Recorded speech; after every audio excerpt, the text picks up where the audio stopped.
So today we are going over my opinion and where's the best heroes in the game.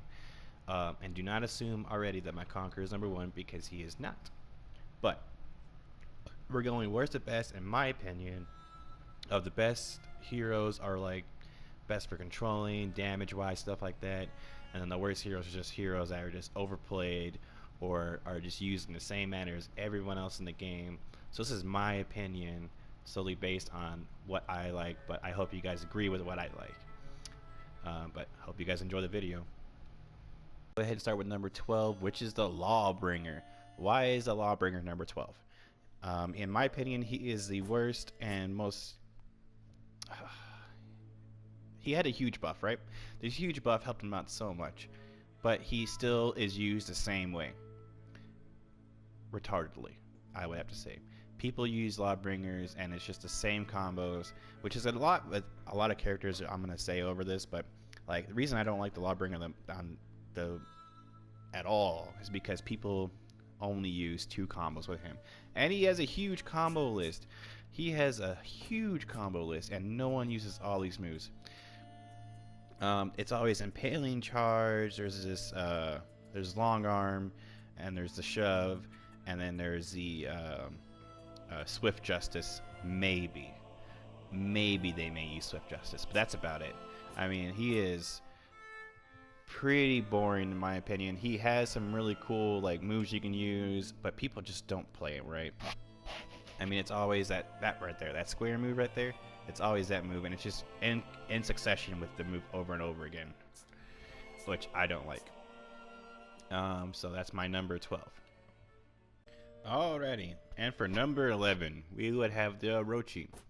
Why the Orochi?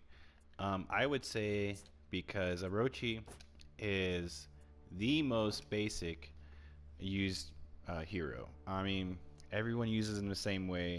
It's always about grabbing and parrying. And I just find Orochi's real annoying because everyone who plays Orochi, I think, is from the campaign, honestly. I just don't find Orochi's very appealing in my own manner. I find him very weak. Against a raider, you can usually take care of him in 3 hits, which in my other videos you can see me destroying Orochi sometimes. But I just don't think that they're very used as much, because they always do the light attacks. I mean, it's great, but they have one of the strongest revenge mode attacks, which I just don't understand why they do. I just don't like him at all, honestly. But if you're an Orochi lover, I'm sorry. I put him at number 11 because I just don't like him at all. I just find him really boring. But that's my number 11 slot because, I mean, he's just annoying. Like, he has this longbow, which is great.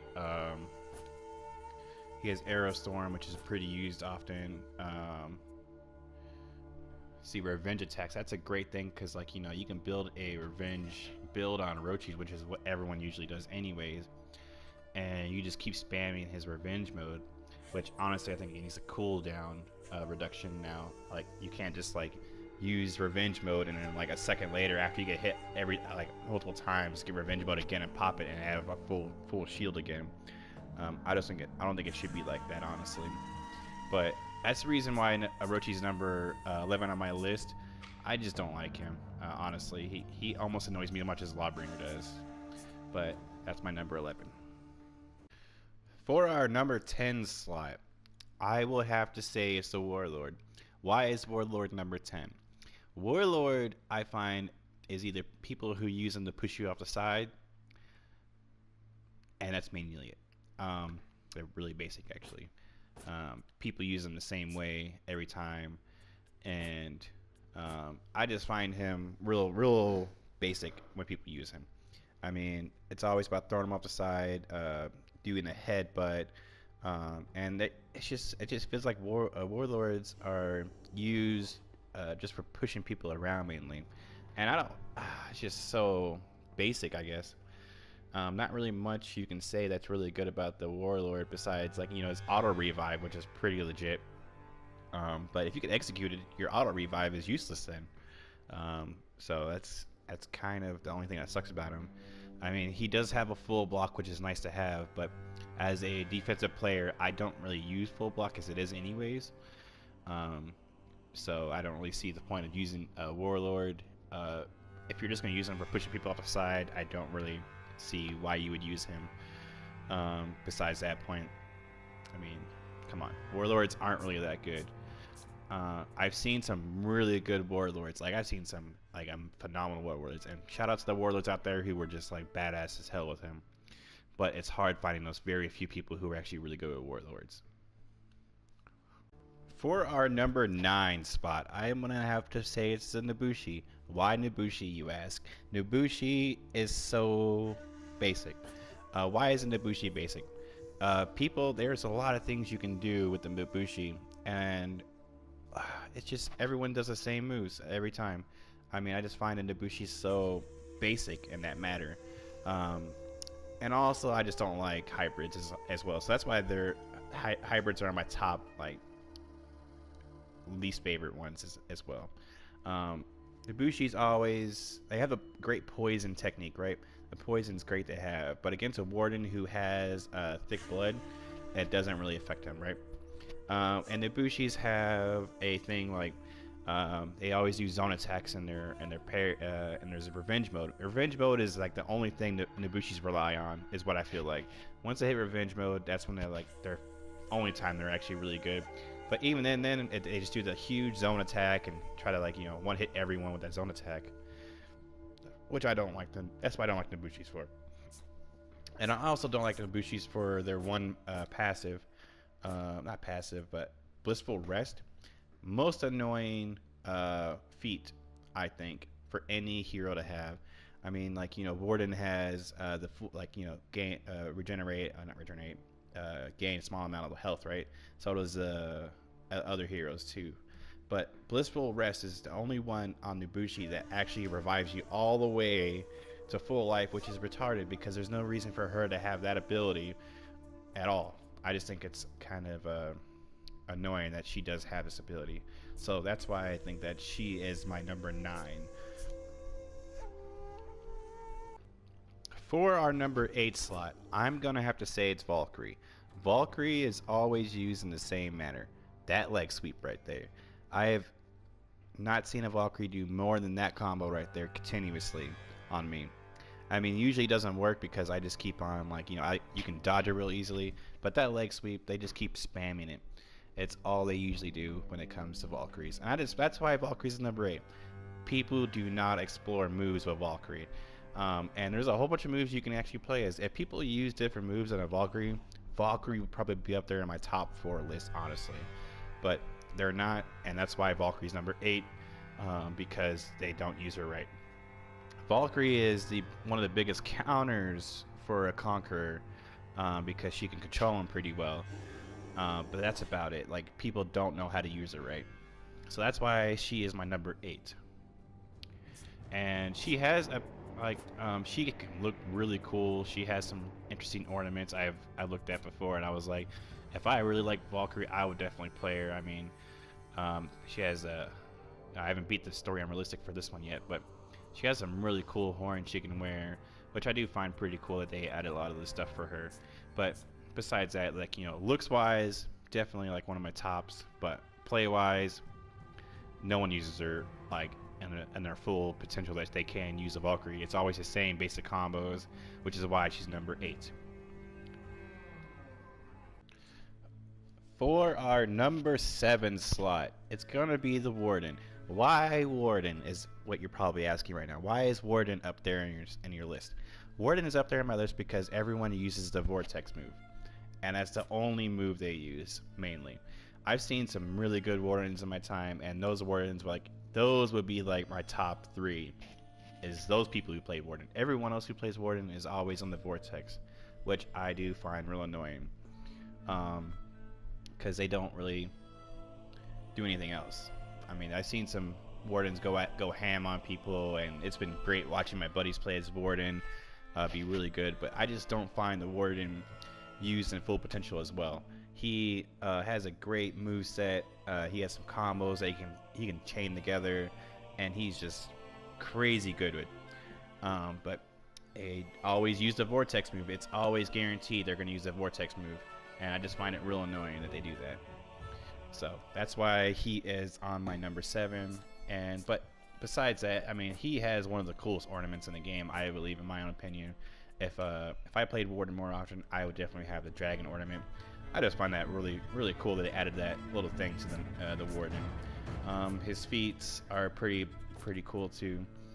Morale booster. He's got second wind, takedown, thick blood, which is if you're gonna run Warden in 4s, always run thick blood, which is great. Like, it'll save you so many times, like against Peacekeepers and Nabushis. Just so you know, if you haven't run thick blood, you need to run it now. But that's my reason. Number 7 is going to have to be Warden. He is a great hero. I can't down that much. He is, but he is also used in the same fashion of basic. If people explore their moves a lot more, I would be extremely happy with Wardens. My shout out to my buddy Dally, who I play with. He is probably one of the best Wardens I've seen there with Chaos and Jet. But like those guys actually use different combos on the Warden, and that's actually when a battle becomes fun. I actually have to try against these guys to even win if they start playing the Warden as they would actually play him. So that's the reason Warden's up there, is because people don't play him how you're supposed to play him. They play him the basic way, always Vortex. But if you played him a little differently, he turns out to be one of the best heroes you can play as. So if people played him a lot better, he would definitely be number 1. I debated about this for a little bit, and that's the reason I put him in number 7, because people can't play him right. If everyone played him the way my buddies played him, he would definitely be like number 1 or number 2 on my list, just because he is so good. I mean, probably like one of the funnest players, like funnest people to play against, is a Warden sometimes if they're really good. For our number 6 slot, it's going to be the Kensei. Why the Kensei? I feel like the Kensei has a huge potential to be really good. He's not bad, and he's not like the best hero in my opinion to play as. He has a lot of counter moves, is what people tend to rely on. I feel like some people should just follow through with some moves he usually uses. Besides that, every Kensei I've seen that are like, above rep 9 are always do the same cancel out combos on every attack they do, which I do find pretty like annoying. But like, if a really good Kensei is pretty good, I would say so. Kenseis come in many different shapes, but this Kensei that I played against my buddy has a really good Kensei, and he doesn't do the same 3 combos on a Kensei the whole time, which is why I do appreciate Kenseis in that kind of manner. But I do find Kenseis are pretty, like, usually that right there, that move they just did, is what I always see happening. It's always a dodge to that fake heavy, and I just think that there's a lot more potential for Kenseis that people just haven't got into yet. So that's why Kensei is number 6. For my number 5, it would have to be Berserker. Why is Berserker number 5? That's probably why a lot of people. He just got a huge buff, and I think he kind of needed it. Berserkers are really good in 1v1s, 1v2s, and they can be really good in 1v3s. And a 1v4, I don't find them as useful. They are really good in like one-on-ones. Like, I've seen some Berserkers that are really good, just dominate me, and I do have to say Berserkers are fun to play against. A really good Berserker, I've seen a lot of you guys out there who are just phenomenal Berserkers, but I feel like their damage to hit ratio is a little too high. They have a whole bunch of fast attacks that shouldn't be doing as much damage as they should, but which is why I think that Berserker is number 5. I feel like after this buff, he'll get nerfed again in the next update. So I feel like, once plays Berserkers now until this next huge update happens, whenever they nerf all the heroes that are just way too played again. But that's reason number 5. Berserker's 5. He would be like up there, but for now he's number 5. For our number 4 slot, it's the Raider. Why is a Raider number 4? I feel like the Raider is a huge counter to a lot of people. He has a lot of potential for 2v, like, taking on multiple people at the same time and helping out in huge group engagements. The Raider is great for engagements because he can control someone pretty well. If you have a Raider on your team, you're bound to have him come out of nowhere and help you out. He's also bound just to do his zone attack, which is really annoying playing against it, but with it I do find it pretty useful sometimes. That's the reason I say Raider is number 4, is because I just find the Raiders are pretty useful for a lot of things during domination. Domination is like their main area of playing. That's where I think that they stand to win a lot of areas. Is, in a 4v4, domination is like where they just excel at. They have a lot of crowd control. They do a lot of damage, and they can 3-hit any assassin in Debusshi's, which is kind of great. That's the reason Raiders number 4 on my list. For our number 3 slot, I'm gonna have to say it's the Peacekeeper. Peacekeeper is really good. I've seen some phenomenal Peacekeepers out there, and shout out to all of you who play Peacekeeper really well. Peacekeeper I find can be really fun to play as. I'm not a Peacekeeper person, but I do enjoy people who play Peacekeepers because I find them actually hard to fight. Peacekeepers are fast, they're agile, they have a whole bunch of bleed damage, and they have some really cool counter hits. That's the reason Peacekeeper is my number 3. I don't play Peacekeeper because I'm a passive player. I like to control a battle from the back, but that's how I am. But end game, like, Peacekeepers are pretty OP, I think, even with their bleed damage. And a 4v4 Peacekeepers can hold their own pretty well, and a 1v1 Peacekeepers usually tend to win because they have all the bleed damage, and the only person who can counter the bleed damage that I know so far is a Warden who has sick blood, which is the reason why in 1v1s, Warden versus Peacekeeper, the Peacekeeper usually wins. Peacekeepers have a lot of different attacks they can play out, and they attack really fast, which is really great about them. So that's why Peacekeepers are my number 3, because I think they're just like phenomenal to play as. For our number 2 slot, it's my Conqueror. Why is my most played character number 2? I find that Conqueror has a huge defensive capabilities. He can control you. He can do things that most other defensive players can't. He is based on attacking while getting hit. He takes in damage, but he also can gain a lot of life if he blocks all your hits. Conqueror has the fastest defensive time out of any character in the game. He can switch his defenses faster than anyone else, and his counters are pretty great. In my later video, I will show you, I have learned Conquerors can feint, and I've learned how to do it in multiple different combos, so I will upload that later on for you. But Conqueror is one of my favorites, and as you guys seen in my other videos, I just love the Conqueror. Conqueror is one of the few heroes that I believe can get away with the 1v4 and get out with almost full life. And he gains revenge mode so fast just from being defensive, which is great. And he also has abilities when he's in revenge mode, which is also great about him. But that's the reason why Conqueror is number 2 and not number 1, is because Conqueror can't dish out a lot of damage compared to number 1. And the reason Conqueror is number 2 is because Conqueror has a basic combo everyone uses, which is the R2 square, so that's why he's put down just a little bit for me. But if people learn different combos with the Conqueror, I think that they would actually enjoy playing as him.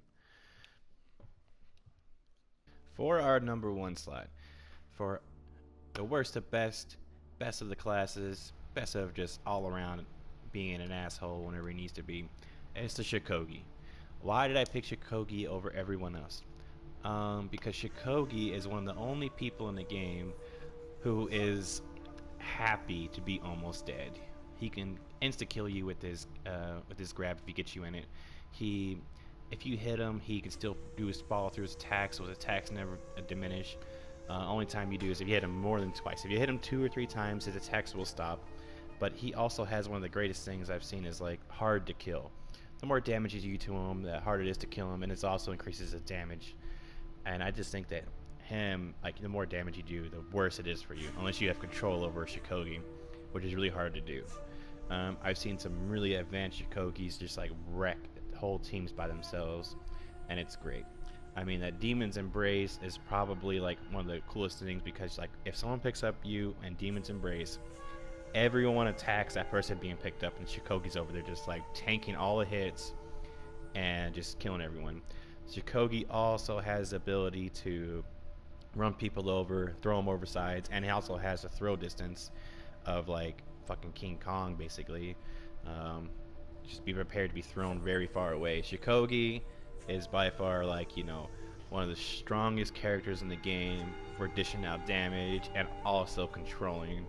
So that's why Shikogi is number one. And I really hope you guys appreciate this video. And thank you.